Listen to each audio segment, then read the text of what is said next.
कहते हैं जिन ईंटों पर इमारत का पूरा बोझ होता है वो अक्सर जमीन के नीचे दबी रहती हैं। नींव के पत्थर कभी इस बात का शोर नहीं मचाते कि उन्होंने कितनी मंजिलों का भार उठाया है। वो बस अपनी बनाई हुई इमारत को देखकर भीतर ही भीतर मुस्कुराते हैं। पिछले कुछ दिनों से आप लोगों के बहुत से संदेश मुझ तक पहुंच रहे हैं। कुछ हलचल है, कुछ बदलाव है जिन्हें देखकर आप प्यारे साथी थोड़े परेशान हो रहे हैं। आपको मैं एक छोटी सी कहानी सुनाना चाहता हूँ। एक बार एक माली ने एक बंजर जमीन पर एक पौधा लगाया। उसने अपने दिन का चैन और रातों की नींद सब कुछ उन पौधों की जड़ों में डाल दी। अपना सब कुछ दांव पर लगाकर अपना सारा वक्त उस नन्हे से पौधे को दे दिया ताकि वो पौधा एक विशाल बरगद का पेड़ बन सके। और वो पेड़ बना इतना विशाल कि उसकी छांव में हजारों लाखों मुसाफिरों, प्यारे साथियों को सुकून और अपना लक्ष्य मिलने लगा।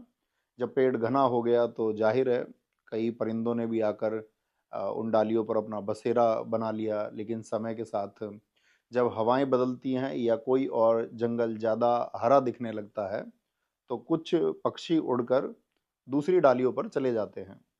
जिस वजह से अक्सर लोग उस माली से पूछते हैं कि क्या तुम्हें दुख नहीं होता कि तुम्हारे बनाए पेड़ से पंछी उड़ रहे हैं। ऐसी बात को सुनकर माली बस मुस्कुराता है, क्योंकि उसने वो पेड़ परिंदों को बांधने के लिए नहीं बल्कि मुसाफिरों को छांव देने के लिए लगाया था। उड़ने वाले परिंदों का सफर वहीं तक था, क्योंकि ऐसे पंक्षियों की फितरत ही ऐसी होती है कि वे जिस पेड़ की छांव में पले बढ़े होते हैं उनके महत्व को नहीं समझते। लेकिन वो जड़ें आज भी उस माली के पसीने को पहचानती हैं। इसलिए मेरे प्यारे साथियों, आप मुसाफिर हैं, आपको अपनी सफलता के मंजिल तक पहुंचना है। कौन सी डाल से कौन सा पत्ता टूट रहा है, कौन सा पंछी उड़कर किस पेड़ पर जा बैठा है, इसमें अपना कीमती वक्त जाया मत कीजिए।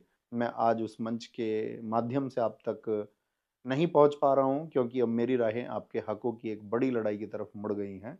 लेकिन मैं वापस आऊंगा, क्योंकि जिस आंगन को अपने हाथों से बुहारा है उसकी फिक्र हमेशा रहती है। आप बस अपने लक्ष्य पर ध्यान दीजिए। और चलते चलते चंद लाइनें आप सबके लिए छोड़कर जा रहा हूँ, जरा गौर से सुनिएगा।